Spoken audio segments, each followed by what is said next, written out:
Morning students. पिछले lecture में मैं आप लोगों को 7 मिट्स के बारे में बतलाई थी। आज हम लोग आगे देखेंगे भारत व पाकिस्तान के बीच मनमुटाव के बिंदु या points of irritation in India Pakistan relation. तो सबसे पहले आता है कश्मीर। 1 नंबर में आता है कश्मीर। पाकिस्तान का आग्रह है कि 26 अक्टूबर 1947 को महाराजा हरि सिंह ने भारत के विलय पत्र पर स्वेच्छा से हस्ताक्षर नहीं किए थे। उन्होंने भारत के दबाव में आकर ऐसा किया, अर्थात यह विलय अवैध है। कश्मीर में लोक निर्णय कराया जाना चाहिए। भारत इस आग्रह को स्वीकार नहीं कर सकता। दूसरा नंबर, नदियों के जल का विवाद। 1960 में सिंधु नदी जल समझौता हो गया। भारत इस समझौते के तहत झेलम व चिनाब नदियों के पानी का प्रयोग करता है, जिससे पाकिस्तान को मिलने वाले पानी की मात्रा में कमी नहीं आती।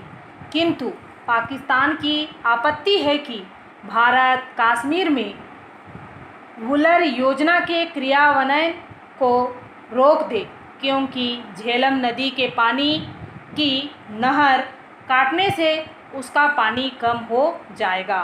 पाकिस्तान को बगलिहार योजना पर भी आपत्ति है, क्योंकि उसके अनुसार इससे उसे चिनाब नदी से मिलने वाले पानी की मात्रा कम हो जाएगी। भारत ऐसी आपत्तियों को नहीं मानता। तीसरा नंबर, सियाचिन हिमखंड। जम्मू कश्मीर का उत्तरी बर्फीला भाग पाकिस्तान को मिलना चाहिए, क्योंकि यह उसके प्रादेशिक क्षेत्र में आता है।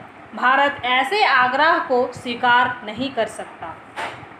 चौथा नंबर, सरक्रिक।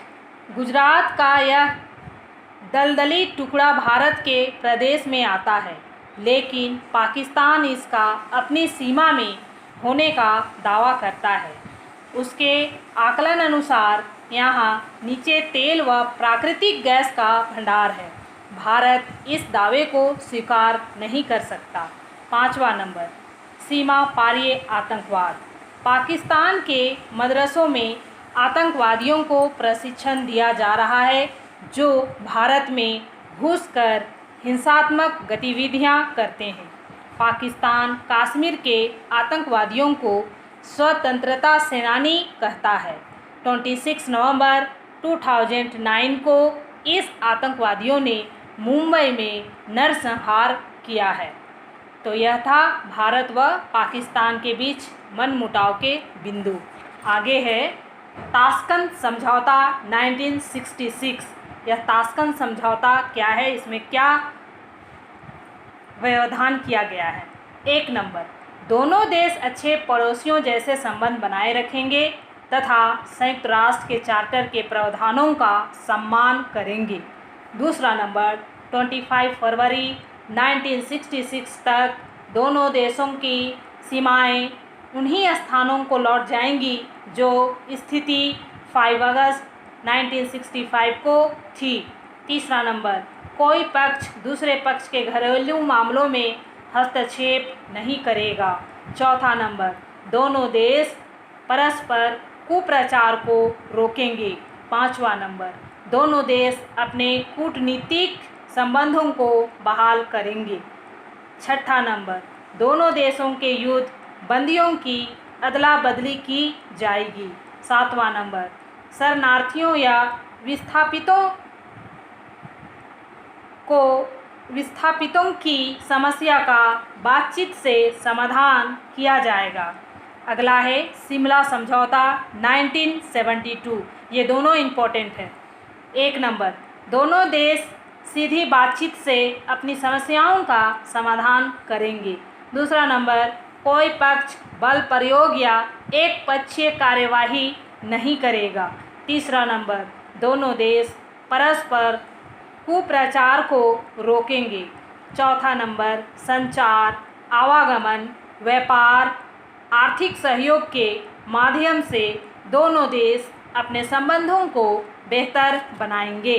5वां नंबर, 17 दिसंबर 1971 की युद्ध विराम रेखा को नियंत्रण रेखा माना जाएगा।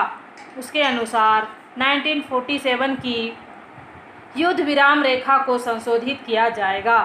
6ठा नंबर, दोनों देशों की सेनाएं अपनी सीमाओं के भीतर चली जाएंगी। 7वां नंबर, युद्ध बंदियों की अदला बदली की जाएगी। तो यह था शिमला समझौता 1972। आगे हम लोग देखते हैं दक्षिण एशिया में संघर्ष की स्थिति व शांति के प्रयास। दक्षिण एशिया में किस तरह से संघर्ष की स्थिति पैदा हुई है और उसे किस तरह से शांत किया जा रहा है।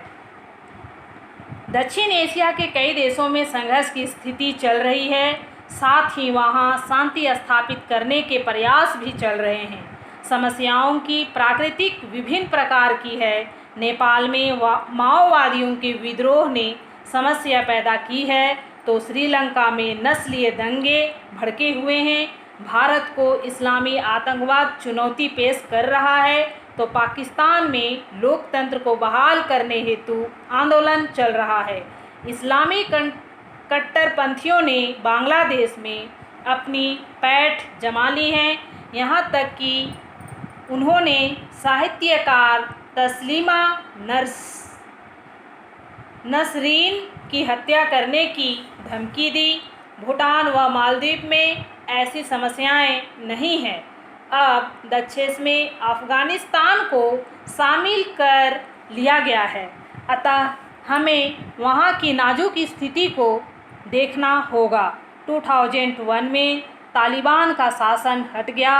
हामिद करजाई के नेतृत्व में वहां लोकप्रिय शासन की स्थापना हुई, लेकिन वहां इस्लामी कट्टरवाद व तालिबान का संयुक्त विद्रोह शांति स्थापना के कार्य को चुनौती दे रही थी।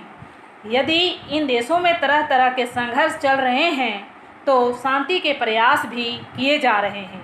पाकिस्तान व श्रीलंका के मामलों को पिछले अनुभाग में लिया गया है।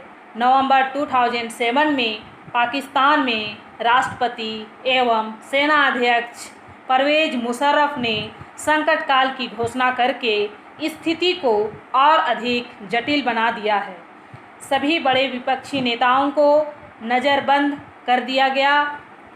यहाँ तक कि सुप्रीम कोर्ट के प्रधान जज इफ्तिखार अली चौधरी को पुनः पदमुक्त कर दिया गया। पूर्व प्रधानमंत्री नवाज शरीफ को पाकिस्तान में प्रवेश करने के कुछ घंटे बाद सऊदी अरब पहुंचा दिया गया तथा पूर्व प्रधानमंत्री बेनजीर भुट्टो को पाकिस्तान में प्रवेश करते ही हिंसात्मक दंगे भड़क उठे तथा उसकी हत्या कर दी गई। बांग्लादेश में पुनः सैनिक शासन स्थापित हो गया। ऐसी समस्याएं देशों के भीतरी मामलों से संबंधित है, लेकिन कुछ ऐसे संघर्षों के उदाहरण भी दिए जा सकते हैं जिन्हें अंतर्राष्ट्रीय विवादों की कोटि में रखा जा सकता है। नेपाल के माओवादियों की आपत्ति है कि भारत उनके घरेलू मामलों में हस्तक्षेप करता है तथा यही तत्व बिहार, झारखंड, आंध्र प्रदेश, छत्तीसगढ़ में सक्रिय हो गए हैं। त्रिपुरा व नागालैंड के विद्रोहियों को गुप्त रूप से म्यांमार व बांग्लादेश से सहायता मिल रही है। पाकिस्तान उन आतंकवादियों को सहायता दे रहा है जो जम्मू कश्मीर, गुजरात, पंजाब, राजस्थान, महाराष्ट्र, असम, दिल्ली व अन्य भागों में अपनी हिंसात्मक गतिविधियां कर रहे हैं। लेकिन संतोष की बात है कि शांति के प्रयास भी चल रहे हैं।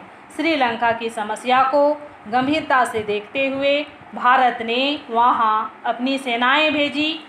दक्षिण सम्मेलनों में आतंकवाद के मुद्दे पर चर्चा होती है तथा इस संकट से निपटने के लिए सामूहिक प्रयासों पर बल दिया जाता है। भारत अपने पड़ोसी देशों को हर संभव सहायता देने को तैयार है। प्रधानमंत्री अटल बिहारी वाजपेयी तथा मनमोहन सिंह अप्रत्यक्ष रूप से अपने पड़ोसियों को यह समझाने का प्रयास करते हैं कि उन्हें विदेशी शक्तियों की छलपूर्ण गतिविधियों से दूर रहना चाहिए तथा उन्हें किसी देश के घरेलू मामलों में हस्तक्षेप नहीं करना चाहिए। तो बच्चों, यह था दक्षिण एशिया में संघर्ष की स्थिति व शांति के प्रयास किस तरह से किए जा रहे हैं। आज मैं आप लोगों को इतना ही बतला करके इस क्लास को समाप्त करती हूँ। Thank you.